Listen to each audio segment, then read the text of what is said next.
ডাব কাটতে গিয়ে যে আজকে এত বড় একটা বিপদ হয়ে যাবে সেটা আমি ভাবতেই পারিনি। তাহলে আমি ডাব কাটতেই আসতাম না। চলো কি হয়েছিল তাহলে প্রথম থেকে শেয়ার করি। হ্যালো গুলো গাইস, ওয়েলকাম ব্যাক টু আর my new daily Minu blog. ভিডিওটা স্টার্ট করেছিলাম সকাল থেকে, আর বাবা সকালে বাজার নিয়ে চলে এসেছিল। এখানে কাতলা মাছ আর ওখানে গলদা চিংড়ি, আর এখানে দেখো মাছগুলো ধুয়ে এনে তারপর এখানে হলুদ মাখিয়ে রেখেছে। আর বাবা আজকে অনেক মাছ নিয়ে এসেছিল, 2.5 কেজি কাতলা মাছ আর এখানে 500 মতো চিংড়ি মাছ ছিল। যাই হোক, ওগুলো সমস্ত কিছু কমপ্লিট করে এখানে চলে এসেছি আমি ডাব কাটতে। আর নিজেদের গাছের ডাব খেতে তো সবারই ভালো লাগে, শুধু ডাব নয়, নিজের বাড়িতে হওয়া যে কোনো ফলই খেতে খুবই ভালো লাগে, যেহেতু নিজের বাড়িতে হয়। আর ডাব কাটার পর শ্বাসের মতোই নরম নারকেলটা খেতে কার কার ভালো লাগে বলো তো? আমার তো খুবই ভালো লাগে। আজকে ডাব কাটতে গিয়ে আমার কিছুটা হাত কেটে গেছিল, সেটাই তোমাদের বলছিলাম। আর আমি কিন্তু নারকেল কাটতে পারি না, অনেকক্ষণ ধরে এই দুটো নারকেল কেটেছি। নারকেল ডাব মানে দোমালাই বলে এগুলোকে।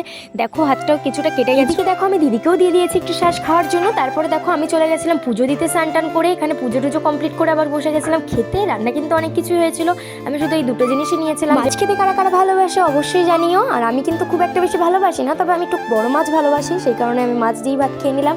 আর এখানে দেখো চলে এসেছিলাম রাতের বেলা আমি আর দিদি, একটু দিদির কিছু জিনিস নিতে হবে সেই কারণে। তারপরে এখানে দোকানে এসে দিদি দেখতে লেগে গেছে কি নেবে, তাই যাই হোক একটা পছন্দ হয়েছে সেটা নিয়ে তারপর আমরা বেরিয়ে গেলাম দোকান থেকে।